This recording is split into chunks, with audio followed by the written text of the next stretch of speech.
Okay, good afternoon mga kasimple. Ayan, nagbabalik ang yung kasimple. At Martes, December 9. At pasensya na kayo mga kasimple. Ngayon lang tayo mag-upload ng ating balitaktakan sapagkat minsan eh, hindi may iwasan si kasimple ay sobrang busy sa trabaho. Kaya ngayon, may time para mag-discuss o mapag-usapan natin ang mga bagay-bagay na nangyayari sa ating lipunan mga kasimple. Recently, may nangyari.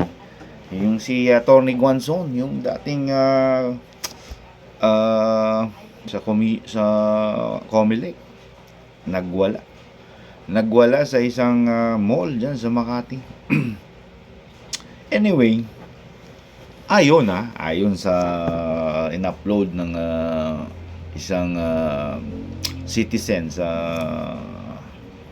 social media, makikita natin kung anong reaksyon o naging reaksyon ni Atty. Guanzon. Guanzon ba yun? Matanda na PWD party list, whatever. Ayan, sikat yun dati dahil naging Comelec commissioner ba yan? Ewan ko kung tama ako, pero alam ko sa Comelec talaga siya dati. Narinig nyo ba yung ang mga salita o sigaw-sigaw niya sa allegedly nakaalitan niya na sabi nila isang attorney din, yung isang babae ba yan? Dahil mag-asawa yan eh. Pangit na mga salita, parang hindi abogado ang nagsasalita. Yung kanyang mga binibitawan, panlalait,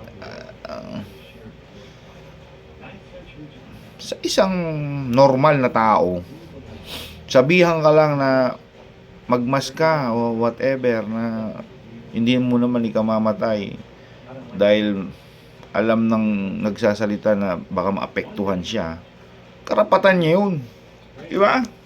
Karapatan niya yun. Halimbawa ako, katabi kita, ubo ka ng ubo, sasabihan kita talaga, magmas ka naman, okay, cover your mouth, di ba? Anong masama doon? Tapos didemanda mo ng oral defamation. So my goodness, palibasa attorney ka, hindi mo alam attorney din pala yung inaaway mo. Mag-counter na lang siya, counter. Kasimple. Sa larangan ng isang pampublikong place, public place, may karapatan ang bawat isa. Hindi lang ikaw. Kung maramdamin ka, ay hindi ko pwede pumunta sa public place. Bakit? May sisita at may sisita sa'yo dyan, lalo ba't alam nilang maapektuhan ang kalusugan nila o ikay nakaka-perwisyo sa kanila. Sisitahin ka ng mga yan. Yung iba balikat na lang, kabit balikat, pero yung iba hindi magdadalawang isip yan na sisitahin ka or sasabihan ka kung anong dapat gawin o magandang gawin for benefit of lahat ng nasa public place na yun. Mall, public place din yun eh. Bakit? Lahat ng tao nandyan eh. Hindi naman private yan na binili mo o inarkila mo. Yun ang private place. Kayo, ikaw lang at o yung kasama mo ang nandun. Pero mall, puntahan ng iba't ibang uri ng tao yan. So, sa akin pananaw, it's a public place. Kasi nga, nandyan ang iba't ibang uri ng tao. Mayaman, may kaya, mahirap, may pera, walang pera. Di ba? So, nandyan. Sa akin pananaw, public place yan. So, kaya, kang balat sibuyas, palibasa, dati kilala ka, palibasa, attorney ka, hindi ka na pwedeng sabihan ng mag-face mask ka o kaya cover your mouth. Wala tayo dun sa oras o araw ng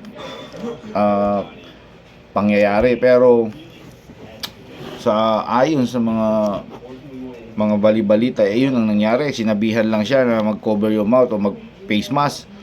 Ito namang daw may sinto-sinto o anong klaseng pag-iisip to, masyadong mayabang o mataas ang paningin sa sarili, nagalit at nagsampa pa, proud pa siya, kinasuhan daw niya oral defamation. Ikaw, nasa yan, karapatan mo yan, karapatan mo nga, hindi nga namin sinasubject o karapatan din ng bawat isa na magsabi ng suwestyon o ng kanyang nararamdaman, na sabihan ka na mag face mask or mag cover your mouth. Sana walang maramdamin. Okay, so anyway, bahala na sila, magdemandahan sila.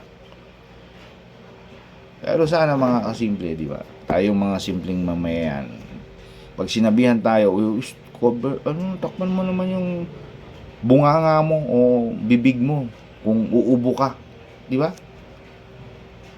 May nasasabi, grabe ka naman, pero hindi yung ganun, di ba? So, mga kasimple, ng damdamin. Kat ganung senaryo lang o ganung pangyayari lang, nagkademandahan pa. But anyway, tayo mga kasimple, simple lang tayo. Huwag tayong gagaya sa mga taong mapagmataas. Ayan, palibhasa may mga pinag-aaralan kuno. Pero kung i-analyze mo, papansinin mo o observe mo, mas maganda pa ang ugali ng isang mababang nilalang na katulad natin, na hindi natin pinagyayabang yung yaman, pinag-aralan kuno, na mas maganda pang tignan yung mga walang pinag-aralan with regards sa behavior. Ayan mga kasimple. Reminders uli, tulad ng sinasabi ko sa mga dati kong vlog, kung ating gobyerno o sino man tao na gumagawa ng maganda, suportahan natin. Kung hindi maganda, labanan natin. Ayan mga kasimple. So, ingat-ingat lang lagi mga kasimple.